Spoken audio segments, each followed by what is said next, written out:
Encuentro, enfoques y contrastes de ideas para la construcción de una ciudadanía informada, inclusiva, con justicia social y participación democrática. En voz alta. Muy buenas noches tengan todos ustedes, bienvenidos a su programa En Voz Alta. Hoy, antes, desde luego, de empezar con el tema que nos tiene reunidos hoy en la noche, enviar de corazón un mensaje solidario, de condolencia, y decirles que nos unimos a su reclamo de justicia de los familiares que desafortunadamente perdieron a uno de sus seres queridos en los hechos lamentables de días pasados aquí en el estado de Querétaro. Y que refrendamos el compromiso de poder sumarnos a lo que el Poder Ejecutivo determine que desde nuestro pequeño espacio podemos hacer, y que confiamos en que las autoridades van a dar con los responsables, porque no queremos un Querétaro como el que vimos la semana pasada. Queremos un Querétaro en paz. Y ahora sí vamos a darle a nuestros temas, ¿no? Me parece que ahorita viene ya, estamos prácticamente a mediados de noviembre, y van a empezar a permear los temas que tienen que ver con la distribución de los dineros de los mexicanos para el año 2025. Ustedes recordarán, haciendo un pequeño preámbulo, regularmente cuando no es cambio de gobierno federal, estos tiempos se dan o empiezan el 8 de septiembre. Cuando no hay cambio de Poder Ejecutivo en la Federación, el 8 de septiembre la Secretaría de Hacienda emite al Congreso de la Unión el paquete fiscal, y el paquete fiscal no es otra cosa más que la ley de ingresos, que le dice a los mexicanos cuánto cree que el Estado mexicano va a recaudar, el presupuesto de egresos, que le dice en qué se va a gastar, y algunas leyes fiscales que impacten tanto en la ley de ingresos y el presupuesto de egresos. Y ahí arranca tradicionalmente los 8 de septiembre el debate de los presupuestos. Después pues viene la aprobación de que regularmente es a más tardar el día 15 de noviembre en épocas normales, para que darle oportunidad a estados y municipios que se adecúen sus propias leyes de ingresos y su presupuesto de egresos a lo que van a recibir de la Federación, en el caso de los estados, y en el caso de los municipios a lo que van a recibir de los estados. En el caso del estado de Querétaro, todo este proceso en tiempos normales termina por ahí, Arturo, del Día de las Conchas, porque aunque la ley dice que es el 15 de noviembre, tienen años resolviéndolo el 8 de diciembre. Sí. Una semana antes del plazo, ¿no? Y me parece que tienen años y esa fecha no ha cambiado aquí en la legislatura local. Pero ahora, como es cambio de poder federal, recorrieron dos cosas, ¿no? Primero, el periodo del presidente Andrés Manuel López Obrador, que en vez de terminar el 31 de diciembre, ahora concluyó el 1 de octubre, para darle precisamente al gobierno entrante la facultad de determinar su presupuesto 2025. Entonces, aquello que se presentaba el 8 de septiembre, ahora se va a presentar el 15 de noviembre. O sea, estamos a un día de que se presente el presupuesto de egresos de la Federación y la ley de ingresos y las estimaciones de lo que va a ser la política económica el siguiente año. Y de ahí viene pues el desglose de lo que tienen que hacer estados y municipios, que por cierto no han adecuado sus leyes estatales a estos nuevos tiempos. ¿Y qué fecha tienen plazo máximo para que esto se apruebe? El 31 de diciembre del 2024. ¿A nivel federal? A nivel federal. Lo cual le va a poner mucha presión a las leyes estatales o a las disposiciones estatales, porque ya no va a ser coincidente, ¿sí? La ley estatal dice que el presupuesto de egresos del Estado y la ley de ingresos tienen que estar listas a más tardar el 15 de diciembre. Pero si esta normatividad federal dice que se pueden ir al 31 de diciembre, es posible que lleguemos al 15 de diciembre sin un acuerdo federal, y que obliga a las legislaturas locales a ir más allá de esta fecha, ir al 31 de diciembre. A parar el reloj legislativo. A parar el reloj legislativo. Y también a parar el reloj de quienes tengan planeadas vacaciones. Me parece que lo deben de estar considerando, pensando, valorando y todo, de que si esto no sucede, pues van a tener que estar sesionando 18, 19, 20 de septiembre, y que también esto va a impactar en los ayuntamientos que se van a ir al límite.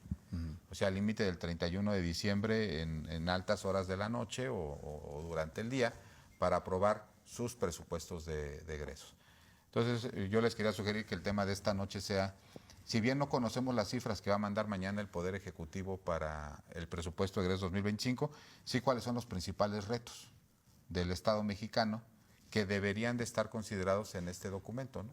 Y yo creo que ahorita de moda y importante para la sociedad queretana, pues el tema de la seguridad, ¿no? Ya vimos que en tiempos pasados la Guardia Nacional, por disposición constitucional, pasa a ser parte de las secretarías encargadas del ramo. Anuncian una serie de reformas al artículo 21 que le dan, pues así lo han llamado los columnistas y la comentocracia, como supra facultades al secretario de Seguridad Pública Federal, pero no sabemos exactamente cuánto dinero le vayan a ingresar y si esta es la solución, o si ustedes esperarían que el presupuesto de la Federación vaya cargado en cierto sentido al tema de la seguridad del siguiente año, ¿no? No sé qué opinas, Arturo. Pues mira, yo creo que hay que enfatizar en la importancia de que nuestra audiencia contemple que donde se gasta el dinero del gobierno es donde pone el corazón. Y es dinero de usted, de todos nosotros. Y que ante estos retos muy complejos que vive la sociedad en México, se hace necesario tomar decisiones de manera inteligente. Es la misma cobija para más problemas del año pasado. Efectivamente, hay todavía, no hay una versión oficial porque el presupuesto se presenta mañana. Hasta mañana tiene el Ejecutivo Federal, la titular del Ejecutivo Federal, para presentarlo en la Cámara de Diputados. Pero ya por ahí han salido algunos de sus personeros a esgrimir la posibilidad de que el presupuesto para el 2025, Charlie y Arturo, en nuestra audiencia, pues oscila alrededor de los 9 billones de pesos, ¿no? Que es un tema que que habrá que traer, ¿no? 10 billones de pesos.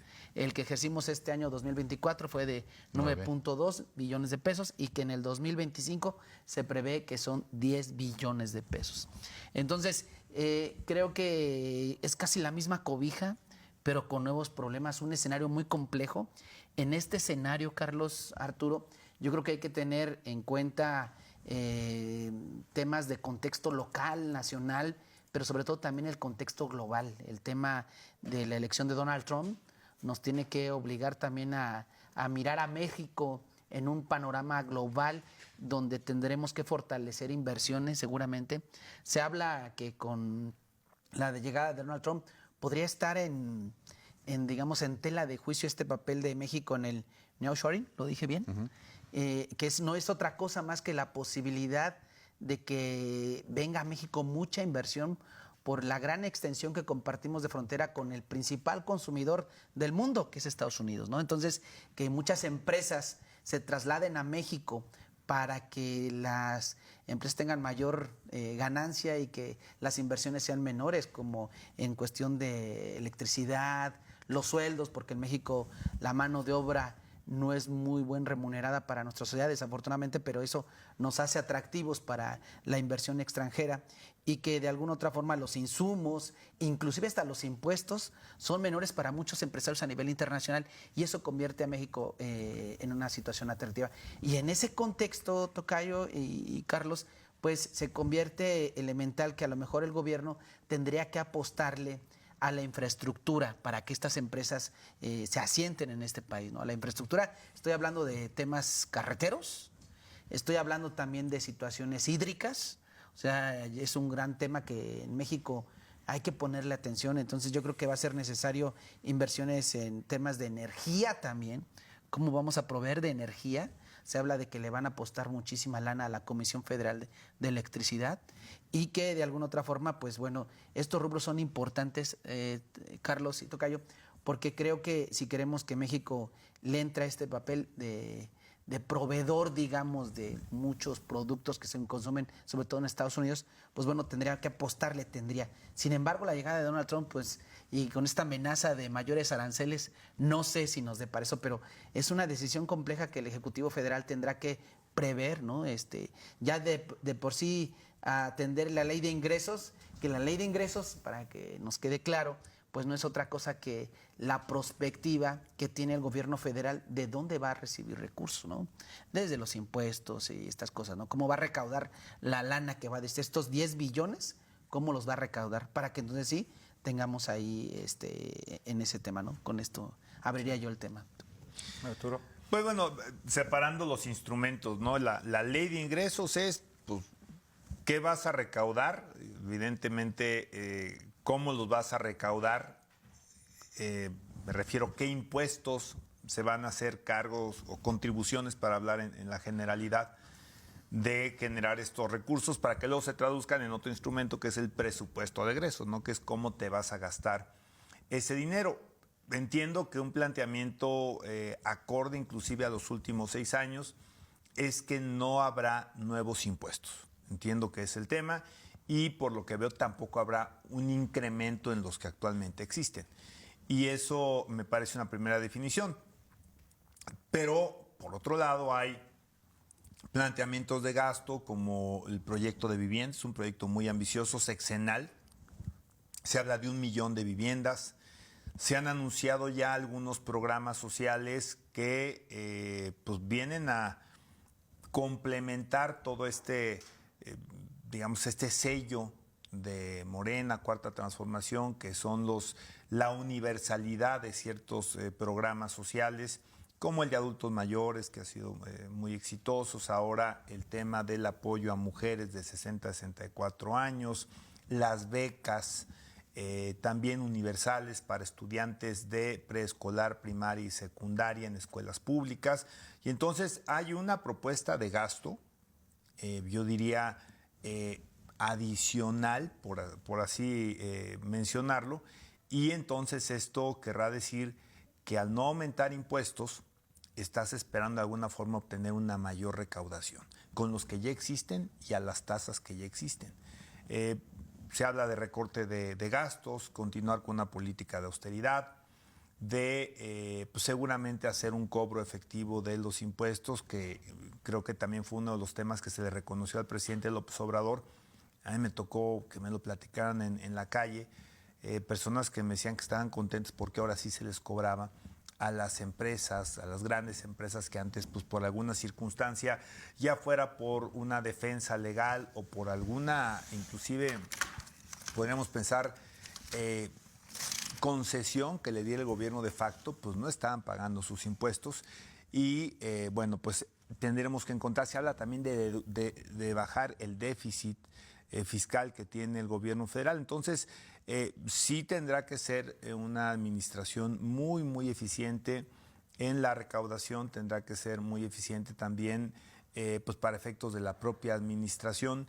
Hay otros costos también que no hemos hablado, por ejemplo, lo que podría ser en su momento la elección de los cargos al Poder Judicial, que será la elección extraordinaria del 25. Entonces, será me parece, tejer muy fino en términos financieros para lograr que se cumplan estos objetivos que son, me parece, muy, muy loables, ¿no? El de la vivienda, el de los programas sociales, el replanteamiento sobre la elección de jueces, magistrados y ministros, y esta idea de bajar déficit y de no subir los impuestos. Entonces, creo que vamos a ver precisamente una ejecución, yo creo que muy, muy precisa para lograr estos objetivos. Pero fíjate, bien interesante. Digo, 3 datos de prospectiva para los que nos están escuchando. No van a venir en la ley de ingresos. Porque la ley de ingresos, efectivamente, Claudia Sheinbaum y Andrés Manuel antes de irse dijeron, no vamos a incrementar los impuestos para nadie. Pues entonces, ¿de dónde va a salir la lana, no? Porque parecería ser que esta reforma fiscal que no quiso hacer Andrés Manuel, pues va a parecer que ahorita Claudia Sheinbaum también va sobre la misma línea, dice, no vamos a hacer una reforma fiscal. Pues con lo cual no vamos a tener una reforma hacendaria que implique tanto la redistribución del gasto como el tema del ingreso. Pero sí hay 3 datos que me parece que son bien interesantes, que se tienen que tomar en cuenta para que van a incrementar la recaudación de facto. Lo primero que ha pasado así como medio desapercibido, eso con este tema de la reforma fiscal. Pues ahora los juicios fiscales van a durar 1 año.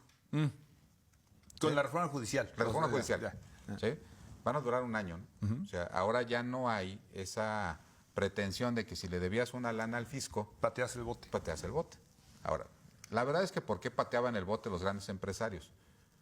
Porque pues hacían una valoración y decían, si le debo al fisco 1,000 millones de pesos y al siguiente año le tengo que pagar su tasa de recargos y las multas que regularmente siempre les quitaban, pues me cuesta un 6% más, un 10% más, un 12% más.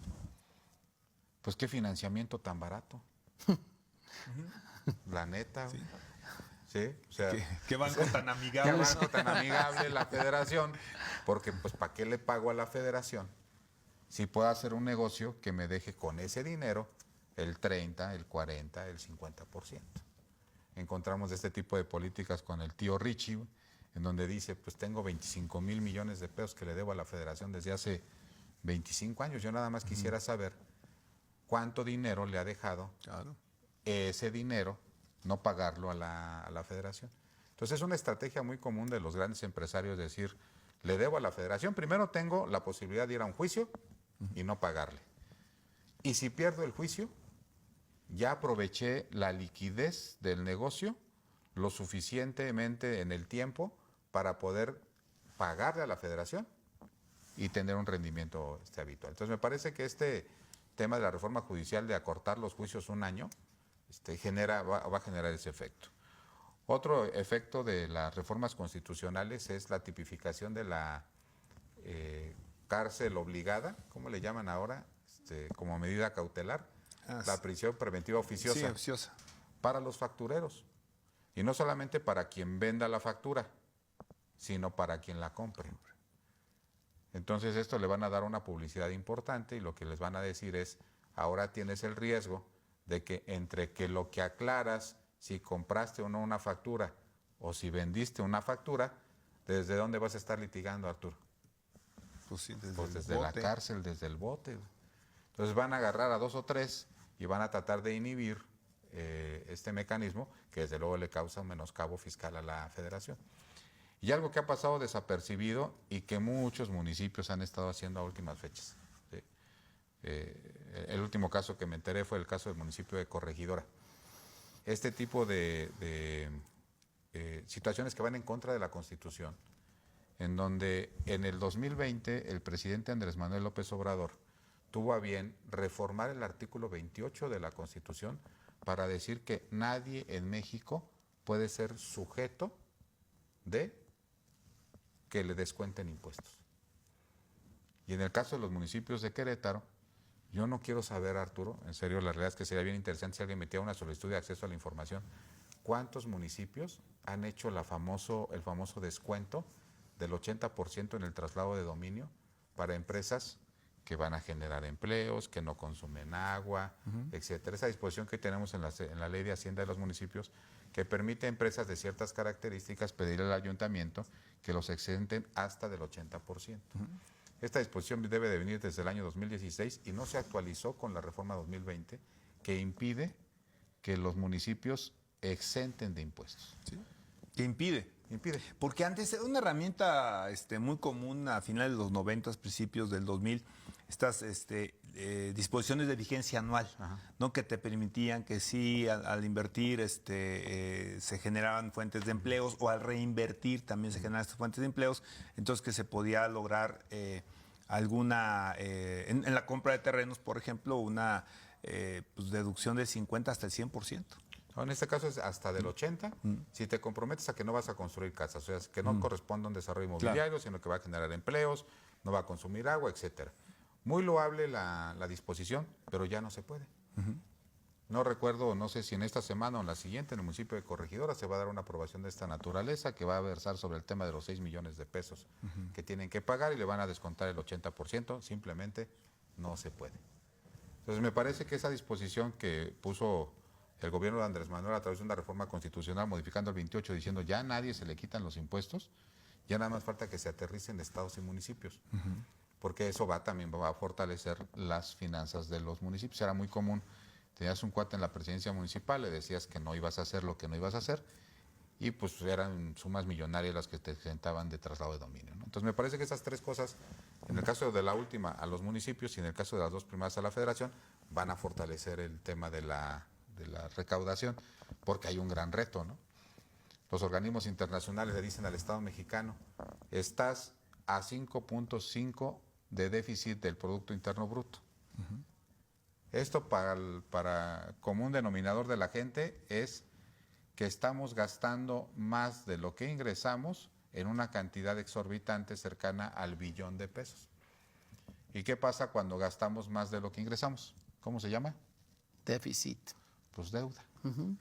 Entonces lo que le están pidiendo... Que se penaliza mucho en países en vías de desarrollo y se penaliza poco en países desarrollados, ¿no? Los norteamericanos, el déficit es brutal, no sé, no quiero decir un porcentaje que es una barbaridad, pero mejor no voy a acudir a ver si en el siguiente... Está cercana al 100 del PIB. Según yo está cerca el 70%, según yo es el 70%, pero a reserva de confirmarlo, ¿no?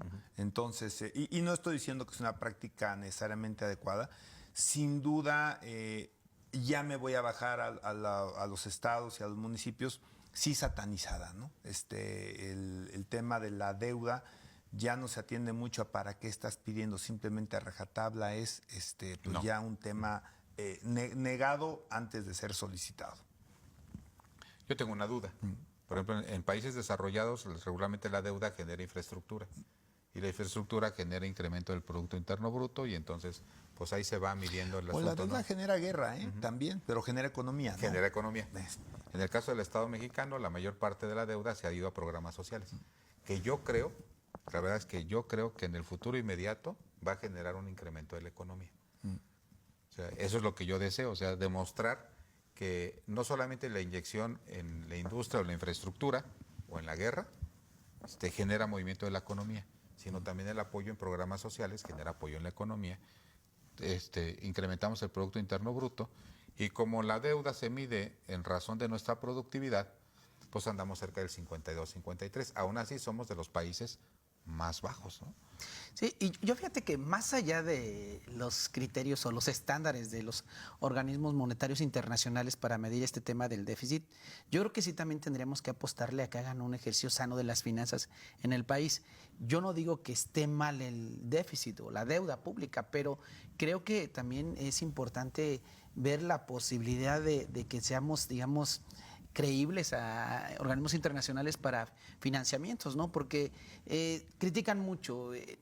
Andrés Manuel López Obrador no se fue con el 5.5, se fue con el 5.9 de déficit, ¿no? Que es una lana del Producto Interno Bruto. Y la idea en este presupuesto, entiendo, y creo que es una idea acertada por parte de la presidenta, es reducir ese déficit, llegar al 3.5 o 3%. Acá estás hablando de la mitad, que sí es un gran reto para la economía en el país, ¿no? Entonces, la presidenta arranca con un presupuesto, fíjense bien, en el primer año de ejercicio de López Obrador, él arrancó en 2019 con 5.8 billones. Si como se prevé que sea de 10, casi el doble va a arrancar Claudia Sheinbaum, ¿no? O sea, va a arrancar con 10 billones este 2025. Entonces, creo que esta parte de consolidar la famosa consolidación fiscal, que le llaman ustedes los contadores, pues de poder generar un equilibrio en eso, o sea, llévelo a su casa. Pues a veces hay que endeudarse para una enfermedad o para algo extraordinario, pero lo ideal en las finanzas, ustedes lo saben mejor que yo, es no gastar más de lo que uno le ingresa, ¿no? Entonces, creo que me parece muy interesante, muy aplaudible y muy plausible que la presidenta tome este tipo de decisiones. ¿En qué van a invertir el presupuesto del 2025? Pues bueno, ya lo decíamos, ¿no? Hay cosas, pero hay decisiones que parece ser que van a ser las atinadas. Por ejemplo, ese tema de las viviendas, porque en nuestro país muchas de las nuevas generaciones o sectores de la sociedad vulnerables no pueden acceder a las viviendas. Y invertirle una lana a las viviendas a nivel federal va a ser una muy buena decisión, con políticas públicas como por ejemplo la congelación de los créditos de Infonavit. No sé si se dieron cuenta de ese detalle, sí, ¿no? Salió en estos días, ¿no? De que ya no se pagan en veces salarios mínimos porque tardabas una eternidad en pagar tu crédito de Infonavit. Y en este caso creo que son políticas públicas atinadas para incentivar. Y digo, no lo sé, ustedes saben mejor que yo de eso, pero la construcción es un gran ramo que incentiva la economía. Entonces, esa parte de las viviendas creo que va a ser un tema importante. Y ya para, si me lo permiten, en la otra parte, quisiera consultar este tema de, bueno, más bien platicar, compartir con ustedes también este tema del ejercicio presupuestal, ¿no? Yo siempre que hablamos de esos temas en el programa, yo digo, ¿cuánto nos falta a México para llegar a la planeación participativa del presupuesto, ¿no? En ciudades ya hay, en la Ciudad de México entiendo que ya lo hacen por una especie de consulta a los ciudadanos, ¿no? El ejercicio que hizo el PRI a nivel nacional me pareció muy rico. Yo le iba a entrar, pero cuando vi que me pedían mi teléfono y mis datos, dije, nah, estos quieren hacer un padrón. Sí, no, diga que me iban a afiliar, tocayo. Pues quieren ahí, eso es hasta para empresas de mercado, al rato me van a estar llamando a mi celular. No. Entonces, pero la idea es muy buena, tocayo. O sea, la verdad es que el PRI, yo creo que le faltó darle más punch al tema comunicativo en términos de esa iniciativa, pero es muy buena que la gente opine sobre cómo gastar. Claro, hay opiniones técnicas que no podríamos dar. ¿Cuánto le vamos a meter a la deuda? Pues eso no lo sabemos, ¿no? Pero si, por ejemplo, me piden mi opinión de cuánto le van a invertir a mi colonia, que escojamos si las banquetas o los jardines o el alumbrado, pues yo tengo claro, pero el gobierno no. Creo que es más fácil de implementar a nivel municipal, ¿no? Hay ejemplos muy reconocidos a nivel mundial. Voy a hablar de dos extremos. Perdón, tocayo. No, está bien, Porto tocayo, Alegre en Brasil, ¿no? A lo mejor con una idea más de políticas de izquierda, ¿no? Que se han venido nominando como si fuera algo a veces malo, ¿no? Pero evidentemente no lo es. Y París, por ejemplo, ¿no? Yo no sé cómo lo querramos catalogar en la geometría política, pero pues París también ha dado pie a este tipo de procesos, ¿no? Donde se le pregunta a la gente, pues, con respecto a la inversión de los dineros públicos, pero sí creo que es más fácil a nivel ciudad. Sí, yo pienso que sí, tocayo, a nivel ciudad, a nivel municipal, creo, ¿no? Sí. Pero se me hizo bien interesante, de verdad, es algo, yo pocas veces reconozco los aciertos de la clase política en este país, porque a veces de verdad que no piensan con la lógica, pero a mí se me hizo muy, muy plausible esta parte de someter a una consulta nacional hacia dónde tendría que recargarse el presupuesto.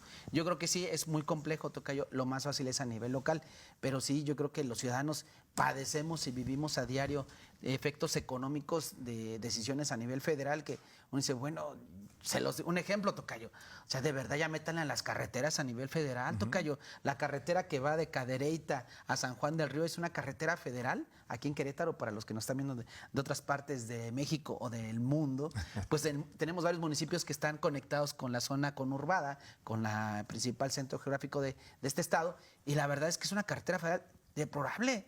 Y de verdad, digo, ya es nada que ver, pero me pasó un accidente por eso, tocayo. Digo, o sea, la seguridad, digo, métanla en las carreteras. Yo si hubiera votado, métanla en el mantenimiento de las carreteras, porque de verdad, y yo creo que como yo, muchos ciudadanos y muchas ciudadanas padecen efectos de malas decisiones. Y entendía yo que creo que para el año 2024 no presupuestaron suficientemente recursos para el mantenimiento de carreteras. Y se ve, ya hasta el municipio ahora le está entrando ahí a arreglar la carretera federal, cuando no es su responsabilidad, ¿no? Perdón. Pues fíjate que vamos a dejar este tema medio abierto para continuar después del corte, pero yo sí quiero hacer una anotación. Hay una intención del gobierno federal, efectivamente, de construir 1 millón de viviendas. En el caso de municipios como Querétaro, estados como Querétaro, es muy complicado que los jóvenes puedan acceder a viviendas. Y tú podrías pensar que esto es una acción coordinada, ¿sí? Yo realmente muero. Este programa se va a transmitir el jueves en la noche. Y ya para el jueves en la noche ya habrá pasado algo que quiero ver con mucha, pero con mucha curiosidad. Querétaro municipio propuso que los valores de construcción del municipio de Querétaro se elevaran cerca del 19%. Va a encarecer eso. Entonces, el tema del traslado de dominio se va a poner de a peso. ¿Sí?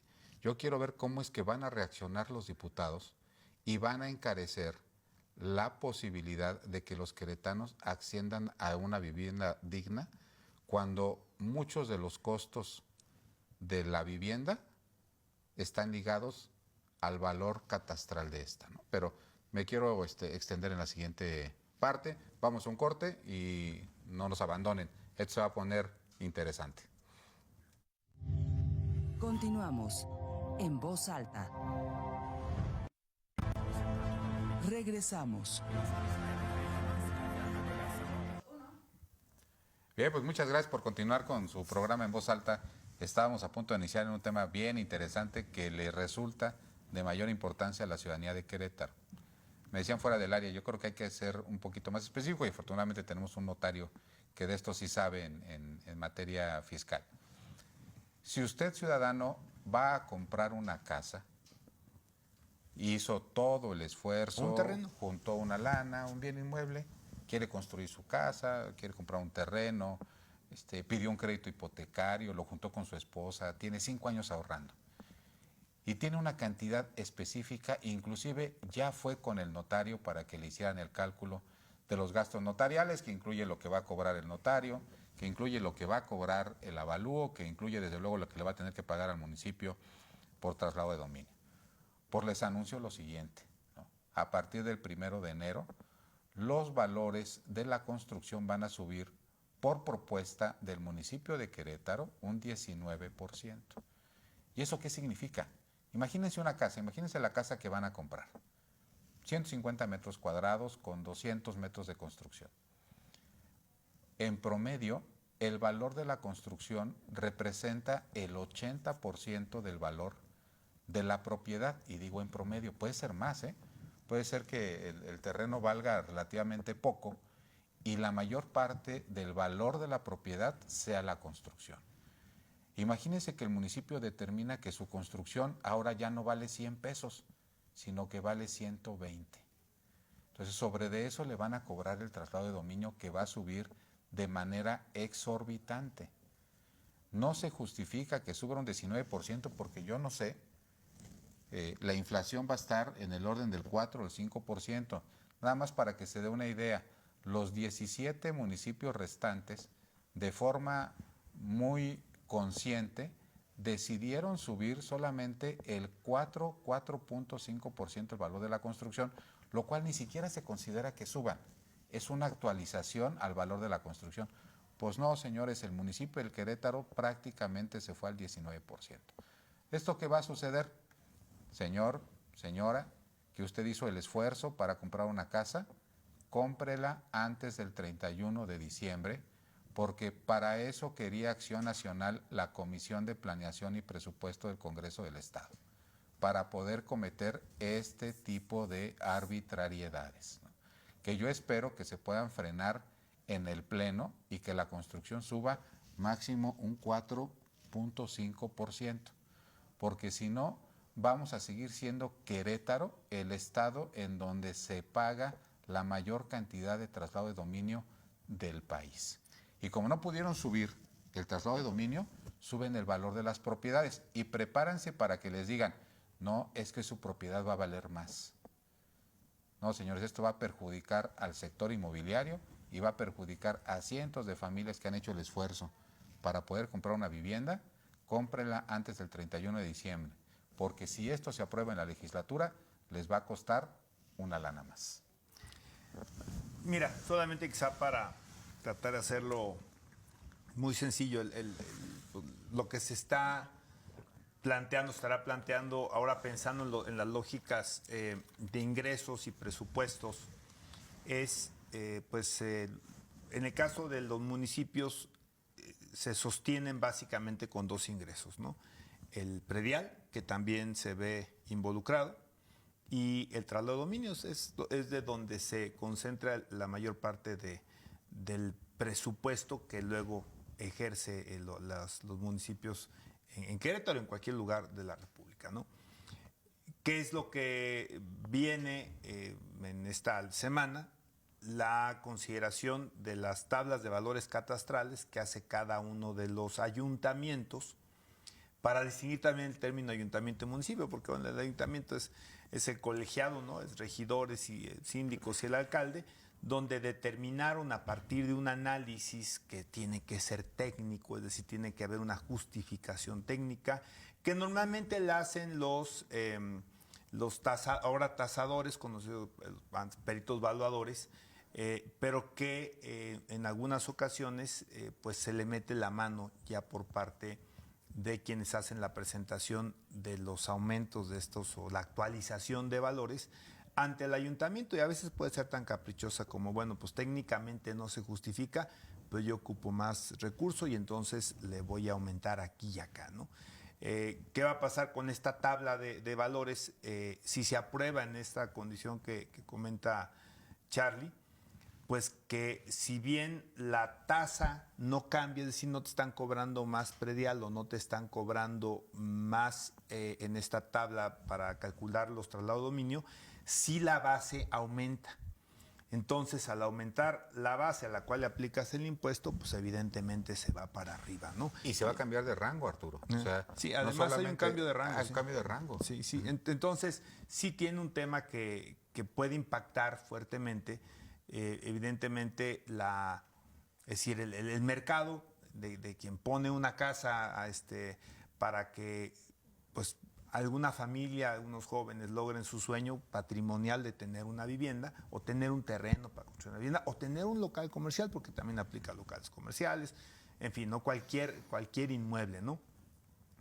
Y también, evidentemente, afecta porque, pues, evidentemente, ante el precio, pues, cambia las posibilidades de los que pueden acceder y, evidentemente, a quienes sí lo pueden hacer, pues, les va a costar mucho más caro, ¿no? Ese es uno de los temas que estarán en su momento, en esta semana, a discusión, evidentemente, ahí en el Congreso, quien le toca la parte final de la aprobación de las tablas.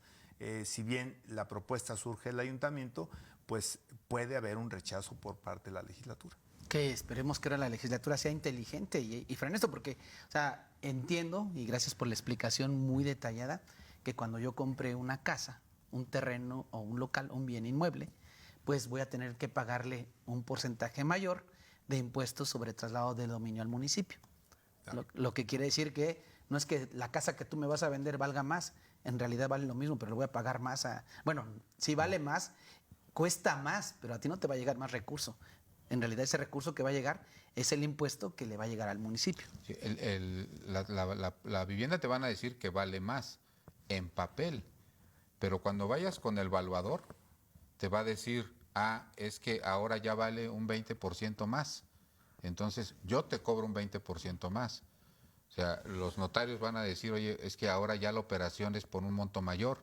Entonces, yo tengo que cobrarte un monto mayor. O sea, son una serie de costos que están ligados al valor catastral. Y que ese recurso no va para el comprador, digo, para el que vende la casa, sino más bien, o sea, yo como comprador voy a pagar un recurso extra y ese recurso no va para quien vende la casa, sino es un recurso que va con una tasa mucho mayor de impuesto para el municipio. Sí, si Presencia Universitaria, por ejemplo, si nos está escuchando nuestro amigo Marco Lara, estuvo presente en la exposición de las tablas de valores, todos los municipios estaban ahí, dijeron 4%, 4.5% y estuvo bien. Cuando llegaron a Querétaro, dijeron, oye, es casi el 19%, ¿cuál es tu valoración? ¿Sabes cuál fue la respuesta? Es nuestra valoración. No es un criterio discrecional, Punto. O sea, no técnico. Así como dijo Arturo, dijo, pues simplemente lo que necesito es pues recaudar más. Pues qué tristeza.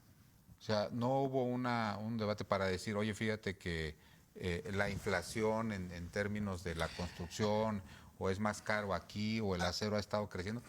Nada, dijo, es nuestra valoración. A ver, el estudio técnico sí puede derivar en aumentos de valor de ciertas zonas, ¿no? Tiene que tener, obviamente, por eso se habla de justificaciones técnicas. No es lo mismo que tengas de repente pues un camino trazado ahí que de repente pues te pase una superavenida, ¿no? Evidentemente cambia el valor catastral de la propiedad, ¿no? Se tiene que ajustar. Claro, también una propiedad, para no confundir también al ciudadano en lo que sí se puede hacer y en lo que sí me parece muy grave que en el global pues se tenga un aumento tan importante, ¿no? Por ejemplo, pues, si yo tengo un terreno y mañana tengo sobre ese terreno una casa, o tenía una casa de 1 cuarto y mañana tengo una de 4 cuartos, pues probablemente en todas estas, los vuelos, ¿no? Que ya te detectan una serie de cambios en las construcciones, pues claro, evidentemente tendrás que pagar más porque también ahí se afecta de alguna forma tu base. Ya vale más. Si tú, cuando te llega a ti la boleta predial, te determina un valor del terreno y un valor de la construcción, porque la construcción también puede tener una variación en el valor, ¿no? Entonces, claro que puede haber casos justificados donde efectivamente aumente el costo de la propiedad y te impacte en el predial o te impacte en algún momento cuando quieras llevar a una venta, y hay otras cosas que no me quiero todavía extender, pero me parece que en el global es muy complejo sostener este incremento. Y por otro lado, pues hay que tener también la sensibilidad social, ¿no? De la complejidad que ya representa para muchos, y lo decía ahorita Charlie, en el impuesto particular de traslado de dominio, ya Querétaro es demasiado caro a nivel nacional. A nivel Latinoamérica, tocayo. Está entre las ciudades más caras de Latinoamérica, entre las 3. Y hablamos ahí, sí, creo que para ser justos, al margen de este planteamiento que me parece completamente desproporcionado, de que sí la zona metropolitana para efectos de traslado de dominio es muy caro. Yo le he platicado con algunos alcaldes de manera informal, inclusive previo a su toma de posesión, donde se les yo tengo la firme convicción de que ya está tan caro que se están dejando de hacer muchas operaciones. Entonces, cuando tú crees que estás recaudando mucho porque lo estás cobrando muy caro, tu mercado potencial de ciudadanos que quisieran escriturar, pero que no les alcanza, lo sustituyen o con contratos privados que se los lleva el aire, o con poderes para actos de dominio irrevocable, lo cual también es una posición que además es una simulación y es bastante endeble por muchas razones. Claro.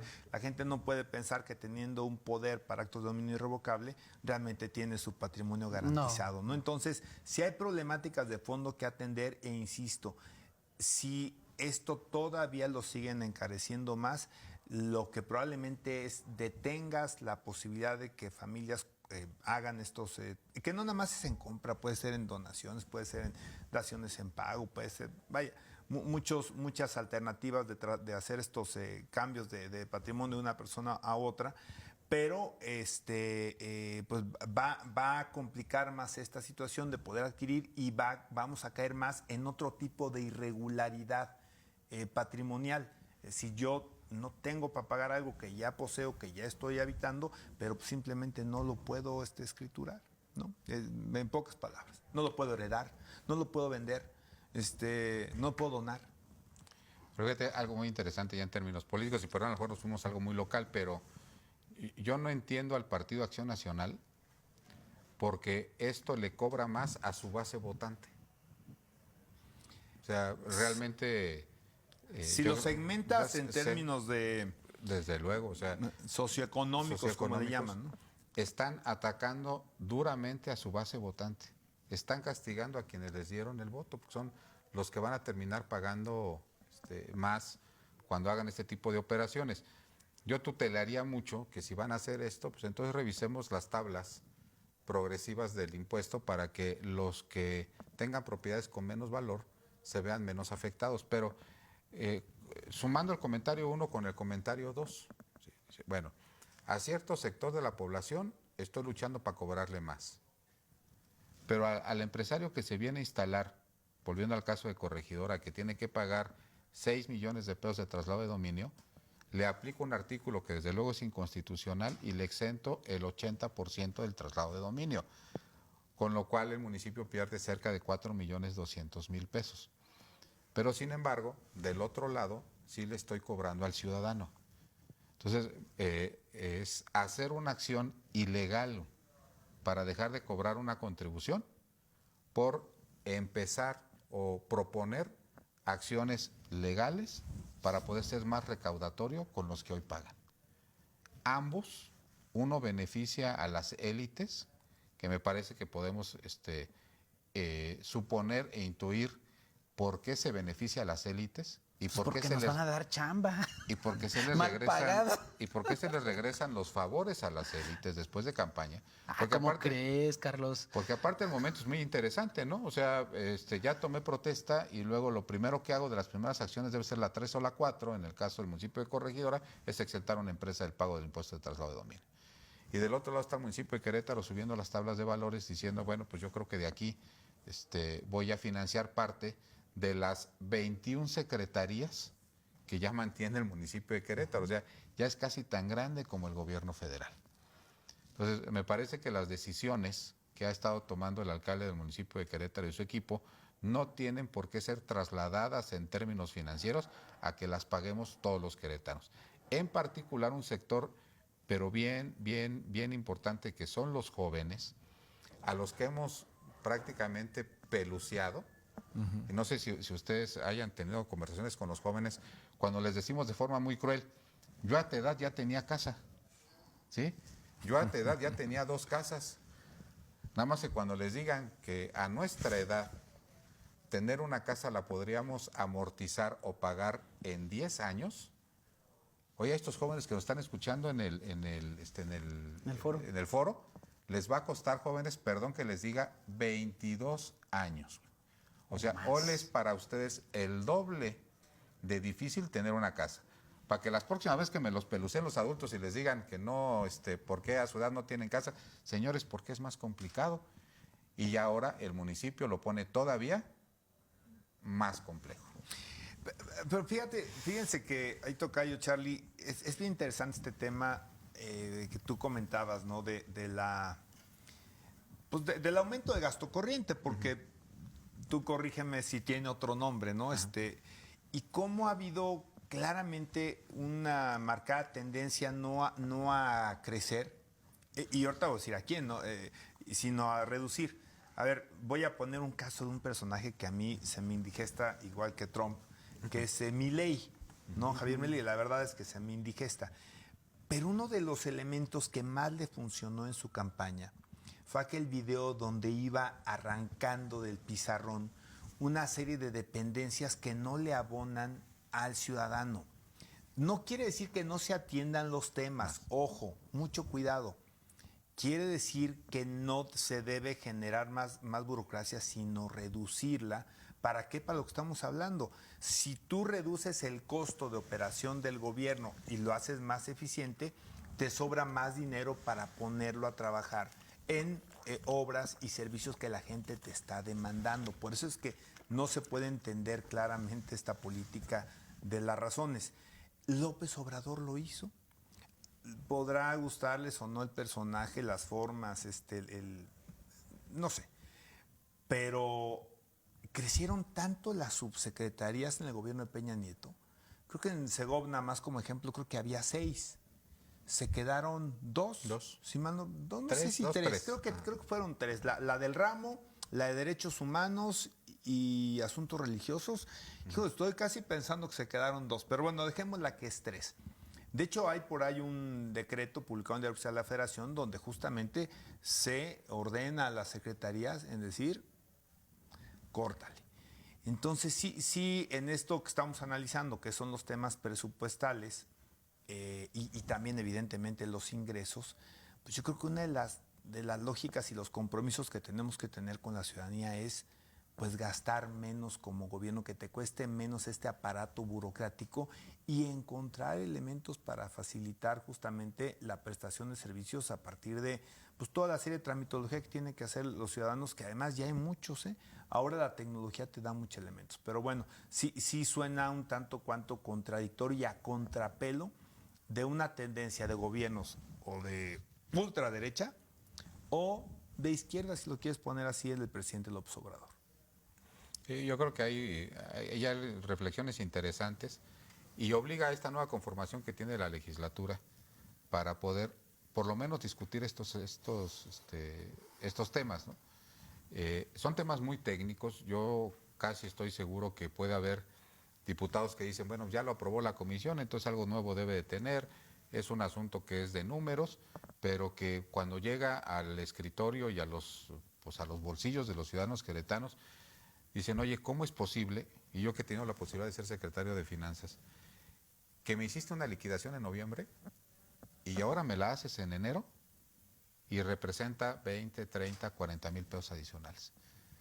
Entonces, pues me hubieras avisado que hubiera pagado en diciembre. Le digo, señor, pues es lo que aprobó la legislatura del Estado. Y realmente hay reporteros muy interesantes cuando les preguntan a los diputados locales, oiga, ¿por qué aprobó esto? Pues hay un desconocimiento no de la medida en particular, sino de los efectos que tiene la medida, ¿sí?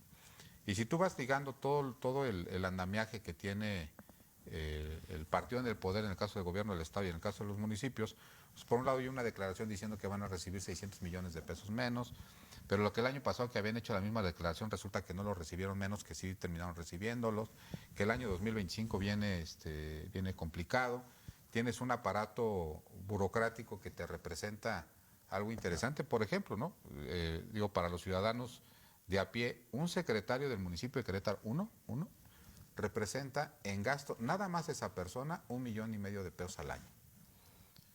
Entonces, ese secretario, más algunas cosas que le pudieran dar, en los 3 años que va a estar Felipe Fernando en la presidencia municipal, un solo compromiso que asuma, le representa 5 millones de pesos por año.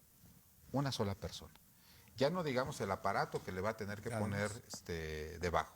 Entonces, estamos hablando de cientos de millones de pesos gastados en gasto corriente, que ya cuando empiezan a revisar su presupuesto del siguiente año dicen, no alcanza, y entonces, ¿quién tiene que pagar el costo de mis decisiones?